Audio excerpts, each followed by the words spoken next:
La revue de presse sur GS Communication.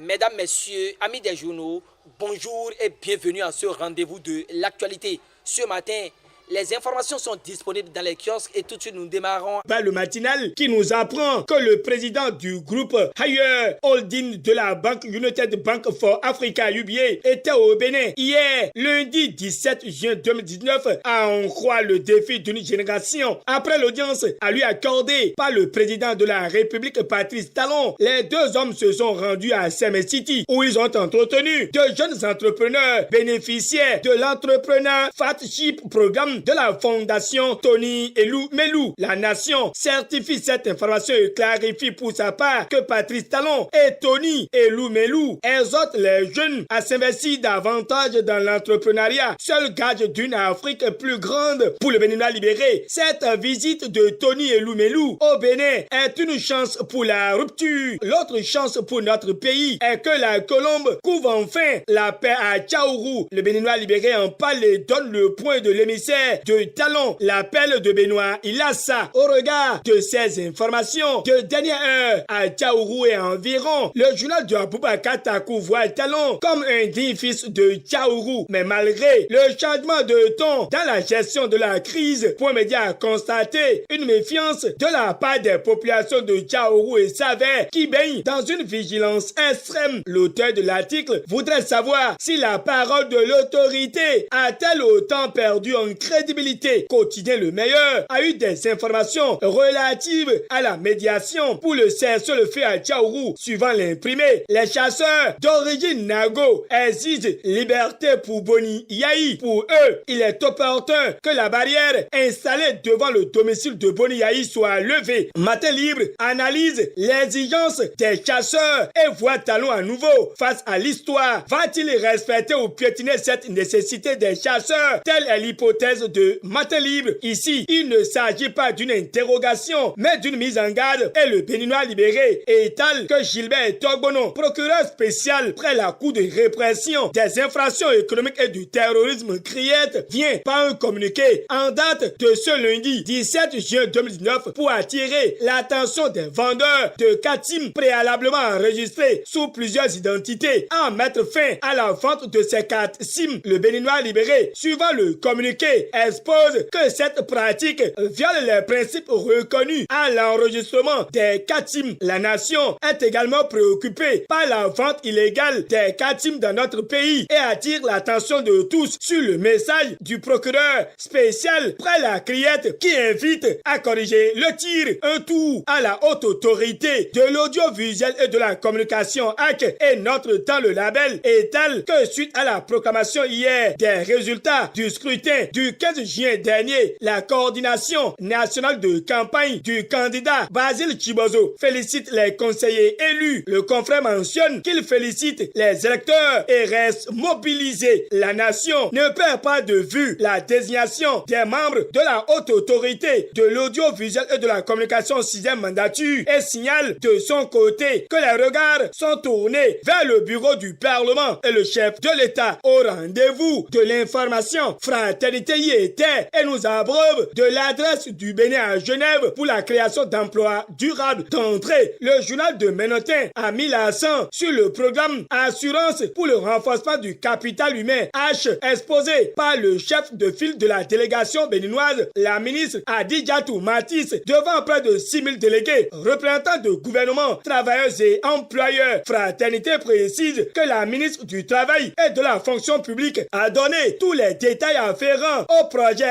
H dans lequel le président Talon s'est engagé depuis 2016. Fraternité termine avec le débat à l'OIT sur la construction d'un avenir meilleur en mettant l'accent sur le second point abordé par Digatou Matisse. Le quotidien explique que la ministre a aussi annoncé au cours de cette conférence que le Bénin vient de valider son deuxième programme pour la promotion du travail décent 2020-2023. Un programme formulé autour de 3 priorités, à savoir savoir l'emploi décent et durable, la protection sociale dans le secteur informel et la promotion des normes de travail dans le dialogue social. À la suite de Fraternité, c'est Matin Libre qui revient et dévoile qu'il y a des difficultés financières dans le centre des promotions sociales Monokufo. Sans position prise, le quotidien livre les explications du ministre des Affaires sociales. Baccalauréat, session unique de juin 2019 à Croix-Missérété accueille le lancement officiel Renseigne quotidien le meilleur, avant d'ajouter que le centre de composition du CEG1 de Tchaourou est délocalisé à Banikani pour des raisons de sécurité. Fin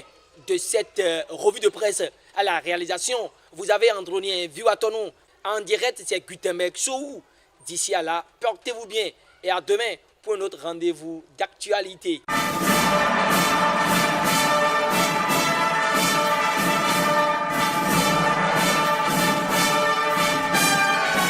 C'était la revue de presse sur GS Communication.